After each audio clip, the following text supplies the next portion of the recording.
Reka mbifurize kugubwa neza mwese mukunda ibiganiro binyura kuri Rwanda Sport Channel. Ndizera ntashidikanya ko mumeze neza aho muri mu bice bitandukanye by'igihugu, iburasirazuba, iburengerazuba, amajyepfo, amajyaruguru ndetse n'umujyi wa Kigali, hanyuma n'abari mu bihugu bitandukanye bindi byo ku mugabane wa Afurika, abari ku mugabane w'Uburayi, ku mugabane wa Aziya, Amerika y'Epfo ndetse n'iya ruguru, yemwe no ku mugabane wa Oceania. Mwebwe rero mwamaze gukora subscribe ni iby'igiciro, ndabibashimira rwose kuko ni ubufasha bukomeye cyane, n'umusanzu mwatanze kuri Rwanda Sport Channel. Ubwo igisigaye nuko n'undi dukomeza kwibanira mukajya musharing inkuru tubagezaho, ari nako munakorana like ndetse n'ibitekerezo byanyu bikisukiranya. Hanyuma rero abatarakora subscribe namwe nkavuga ni muze, ariko ni muze namwe tubane ikaze rwose kuri Rwanda Sport Channel. Ni yanyu muze tuganire rwose, tuganire amakuru y'imikino. Ubu muri iyi minsi tugomba kuganira amakuru y'imikino mu bice bibiri cyangwa se bitewe nuko byaba byifashe. Ni amakuru yabavugwa mu Rwanda, dore ko muri iyi minsi nta wabica ku ruhande, agiye kuba make cyangwa se azajya bari make bijyanye nuko shampiyona nyine irangiye. Hanyuma ariko tukareba ubwo azajya bavugwa na ya za transfer, birumvikana no ku mugabane w'Uburayi na ya za transfer niko bimeze. Ubwo rero tugiye kujya tuyanyuranyuramo muri ubwo buryo, ari nayo mpamvu muri aka kanya ngira ngo tuganire ku bijyanye n'amakuru avugwa mu Rwanda, ariko noneho ku bakinnyi twababwiye bagomba gutoranywamo uhabwa igihembo cy'umwaka. Ni ibirori bitegerejwe uyu munsi muri Convention Center, hakaba rwose ari ibirori Rwanda Premier League ivuga ko yateguye biza kuba bikomeye, bavuga bati tugomba gusiganwa nuko abakinnyi bagomba guhaguruka berekeza muri Algeria bamenye uwatwaye igihembo. Nubwo bigaragara ko mubaza gutoranwa cyane n'ubundi ni abanyamahanga, niba ariko nabyita abanyarwanda muri ibi bihembo ni bake cyane, ni bake. Ubwo rero uyu munsi nibwo uyu uza guhabwa igihembo aza kumenyekana. Aratorwa rero n'abandi, aratorwa n'abanyamakuru, atorwe kandi n'abahagarariye ishyirahamwe ry'abahoze bakinira Amavubi FAP, hanyuma atorwe kandi n'abahagarariye abatoza. Abo nibo baza gutoranya umukinnyi witwaye neza, ndetse n'amajwi aza gutoranwa kuri internet. Ubwo birumvikana ni mwebwe abakunzi b'umupira w'amaguru mu Rwanda, mukurikije uko mwabonye iyi sezo yagenze, mukavuga muti mu bakinnyi batatu tubona bashyizwe ahagaragara, twebwe turabona uyu ari we ukwiriye igihembo. Mu banyezamu batatu bashyizwe ahagaragara, twebwe turabona uyu ari we ukwiriye igihembo. Nubwo babiri muri bo amakipe yabo yo yari yarabajugunye kera, yari yaravuze ati mwebwe muri abaho ngaho nta kigenda, amakipe yihitiramo abandi. Hanyuma muti umutoza ukwiriye iki gihembo ni uyu nguyu. Nubwo nabwo ni batatu, kuko bagiye bashyira ahagaragara batatu, nubwo nabwo ni nk'ibyo byose, nabwo muri abo batoza babiri amakipe yabo yari yarajugunye avuga ati mwebwe nta kigenda.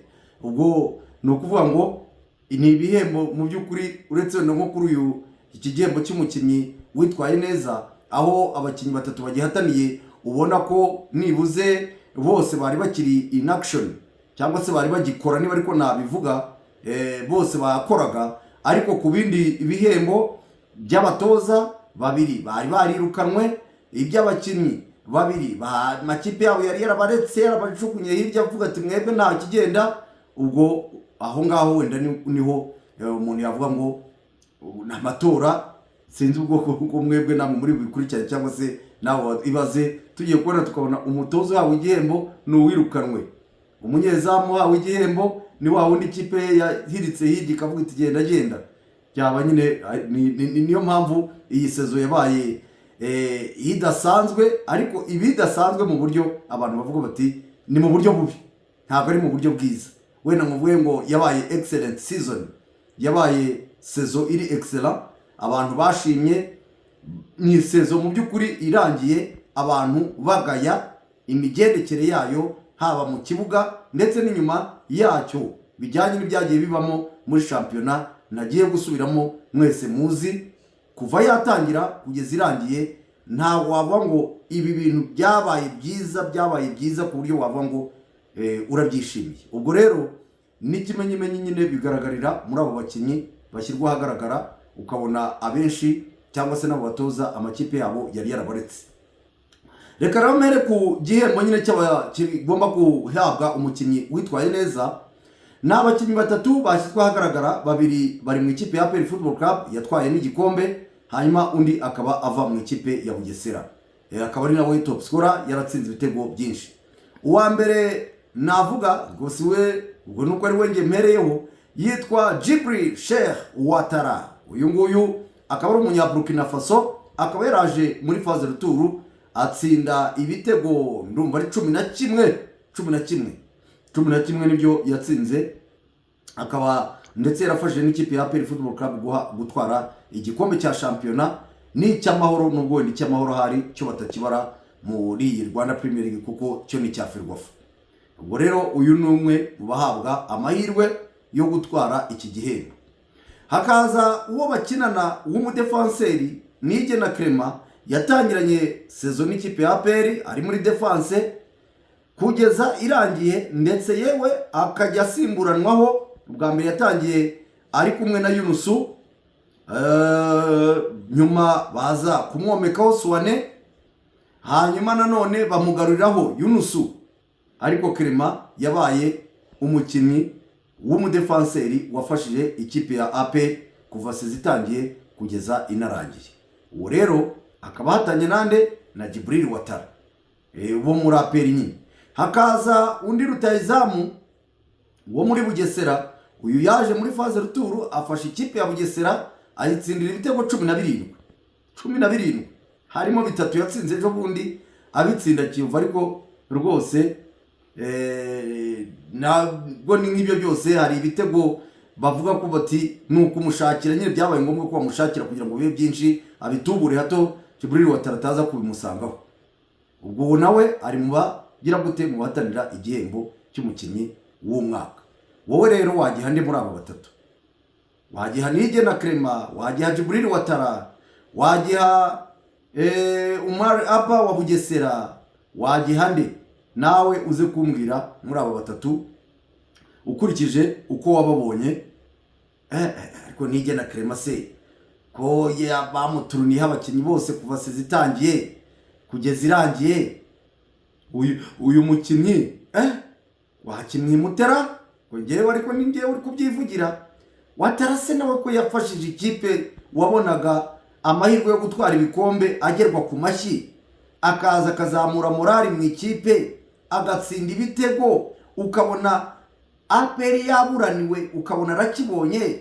APR yari ifite ba Mamadusi, yari ifite yego bari bafite n'umutoza wa nta kigenda, ibyo simbihakana, ariko nubwo ndi kuvuga ngo wa nta kigenda kandi ari mu bahabwa igihembo, nabyo ni ibindi. ibyo nabyo ni ibindi. umuntu yanyumva ati Leonidas ahubwo wewe wararindagiye, ariko yaba ari kundenganya. bati abo ba Mamadusi byarabona rwose APR digadiga. Cheikh Djibril Ouattara araza, igitego cya APR gasiraboringa, ariko igitego kikaba gihari, kikaba kimwe ku busa, ariko ari cya Cheikh Djibril Ouattara, bikaba 2-0 cyangwa 2-2 cyangwa 2-1, ariko harimo icya Djibril Ouattara. ubwo rero aho naho wakwibaza, na Umar Abba yafashije Bugesera, ariko ku giti cyanjye ngewe nasigara mu gihirahiro ndi gutoranya hagati ya Djibril Ouattara na Nigena Clement, ariko bikarangira ngewe nyikabukiye Djibril Ouattara. ubwo ni amahitamo yanjye, nawe tubana kuri Leonidas Sport Channel uze kumbwira hagati y'aba bakinnyi batatu. abanyezamu batatu rero nabo batoranwamo uwitwaye neza. hari uwitwa Nicolas Sebwato, uyu ni umukinnyi wa Mukura Victory Sport, akaba ari umunyezamu wayifashije nubwo nta gikombe yatwaye, ariko ni umunyezamu abantu bavuga bati uzaba umunyezamu ushobora kugira clean sheet 13, kandi akaba agatanga na assist z'ibitego 2. hakaza Kadim Diaye, ngewe nta uyu ngusi nirwa muvugaho. hakaza Pavel Nzira. aha ngaha rwose ntiriwe ninda mu makoni ngo njye kubarushya, ngo njye kuvuga ngo Pavel Nzira yakoze ibi, umuntu bajugunye muri phase retour bagahita bafata Jean Pierre Kadim Ndiaye, umuntu babuze bati wowe turanagukekaho ibya ruswa, wabo ngabo mpita bajugunya hirya, ntiriwe nirushya Nicolas Sebwato igihembo cyane nkaba ndakimukabukiye ari ngiye wari. Ubwo nawe ukurikije uko abo banyezamu batatu ubajija nawe uri buze kumbwira. Mu batoza rero na abatoza batatu harimo witwa Robertinho, uyu nguyu ni wa Rayon Sport murabizi, bavuga bati genda bati aho urwaka yisigarane, turabona Robertinho ntaho yazatugeza. Hakaza noneho undi nawe Darkonovic, uyu nawe hasigaye imikino nk'itatu baravuze ati sigaho Darkonovic n'umuntu turwaje imitima, abafana ba Peri bari barumiwe, nubwo wenda yaba ahatanye umenya bavuga bati abaperi babwiye ngo batore batora uwindi kipe badatoye Darkonovic bitewe nuko yitwaye cyangwa se bitewe nuko yabanaga nabo. Ubwo rero bareyo namwe niba muri butore Robertinho kandi baramwirukanye, aperi namwe no kuri internet muremerewe gutora, nyine namwe ijwi ryanyu riremewe. Niba namwe baperi kuri internet mwatora Darkonovic, abareyo mugatora Robertinho, cyangwa se abareyo mugatora Darkonovic, abaperi mugatora Robertinho, cyangwa se byose mukabyihora mukavuga muti Shabani Mbarushimana warwanye n'ikipe yari ifite inzara igera mu magufa, iyo mu magufa bamaze bamwe bavuga ngo bamaze amezi 6 abandi 7 abandi 8 abandi bati nubwo atatwaye igikombe AS Kigali, uyu Mbarushimana Shabani yarayifashije. Mwese hari mugahuriza hamwe mukagiha Shabani, sinzi niba muri bugihe abatoza cyangwa se mwaha amahirwe abatoza ikipe zanyu zirukanye. Hari umutoza warangizanyije sezo witwa Mbarushimana Shabani, akaba yarafashije AS Kigali kugera ku mwanya wa 3. Ubwo namwe mwabireba mukavuga muti turatoranya dutya duhe amahirwe y'unguyu. Ubwo namwe murambwira. Icyo rero ni igice cya mbere tuganiriyeho. Ubwo ibihembo biratangwa uyu munsi muri Convention Center saa 11 ndumva aribwo biri buze gutangwa. Ubwo turara tumenye ababitwaye. Ikindi gice rero ni cyaza transfer ziri ku mugabane Burayi. Ahangaha ndazana transfer enye ziri kuvugwa cyane amakipe mukunda ari gushaka, kwase umwe nenye gusara. Reka mere mu bakunzi b'ikipe ya Arsenal, reka mbabwire ko yitwa Victor Gyökeres, uyu nguyu ni rutazamu wa Sporting Lisbon. Bikaba bivugwa ko ikipe ya Arsenal nkuko ikinyamakuru The Daily Mail kibyandika ngo ikomeje gushakisha, ikomeje gukora hasi hejuru kugira ngo barebe ko bamubona, cyane ko bavuga bati uwitwa Martin Zubamendi, uyu n'umukinnyi wo hagati wa Real Sociedad, bati ibyo twarabirangije rwose, uyu nuwacu. Araza afatanye na Michael Merino nabo bamukuye muri Sociedad, batari kwa bose ntabwo ari ba rutayizamu, bati dukeneye rutayizamu wa nyawe noneho kandi tuzi watsinze ibitego muri Portugal akira muri Sporting Lisbon. Uyu no munyaswede akaba yitwa Victor Gyökeres. Baravuga ko rero miliyoni 70 bashobora kwemera bakazitanga, ariko nkaba narabonye ku munsi w'ejo Sporting Lisbon yivuga iti utaza na miliyoni 90 uwo nguwo na zijyanire rwose azashakire ahandi. Iyo ni ikipe ya Arsenal. Hanyuma abakunzi ba Chelsea rero ari umukinnyi wari umaze iminsi avugwa cyane, Manchester United imuvuga, za Newcastle zimuvuga, ikipe nyinshi zimuvuga. Ni umukinnyi ukiri muto ya mu Mwongereza ukira mu ikipe ya manutse yitwa Ipswich Town. Uyu mukinnyi akaba yitwa Liam Delap. Uyu nguyu akaba ari umukinnyi w'umwongereza w'imyaka 22, akaba rero ari rutayizamu. Biravuga ko Chelsea nayo miliyoni 30 z'amapaundi bamaze kwemeranya kugira ngo abe yakoreza mu ikipe ya Chelsea. Vuga ati rwose Chelsea niyo ihabwa amahirwe yo kuba yamutwara. Hakaba rero indi transferi imaze nayo igihe ivugwa, ikaba kuri BBC babyandika bavuga bati umu agenti wa Bruno Fernandes, uyu nguyu akaba umukinnyi w'ikipe ya Manchester United. Biravuga ko rwose umu agenti we yaganiriye ibiganiro byiza bigingira kamaro bibyana umusaruro n'ikipe ya Al Hilal yo muri Arabia Saudite. Bikavuga ko miliyoni 200 z'amapaundi zishobora gutangwa kugira ngo uyu mukinnyi wa Manchester United ave muri United nyine yekeze muri Al Hilal. Ibyo nabyo nibyo gutegerezwa tukareba ko bizaba. Hanyuma ikipe ya Real Madrid iyi nayo murabizi ko yimaze igihe cyangwa se n'ubu nta yindi kipe ivugwamo uwitwa Alexandre Arnaud ntibirarangira, haracyari byinshi bagomba kuganiraho, ariko ngo bari they accelerate, ngo bari kubyaakselera cyane, bari kwaakselera ku buryo uyu mukinnyi Alexandre Arnaud wasezeye no muri Liverpool wamaze no kwandika ubutumwa rwose bubasezera, ngo barakora ibishoboka byose kugira ngo barebe ko iyi kipe ya Real Madrid yamujyana mu gikombe cy'isi cy'amaklub kigiye gutangira vuba hariya muri Leta Zunze Ubumwe za Amerika. Ubwo ni Liverpool nayo ivuga iti uwitwa Florian Wirtz, uyu nguyu ni umukinnyi wa Bayer Leverkusen, nubwo ikipe ya Real Madrid nayo ivuga ko iri kwa kureba uburyo ki nawe yamudiringa, ariko ikipe ya Liverpool iravuga ko byagenda kose uyu mukinnyi atagomba kwicika. Izo rero ni zimwe muri transfer ziri kuvugwa aho ngaho ku mugabane w'Uburayi, n'izindi uko amasaha agenda yicuma.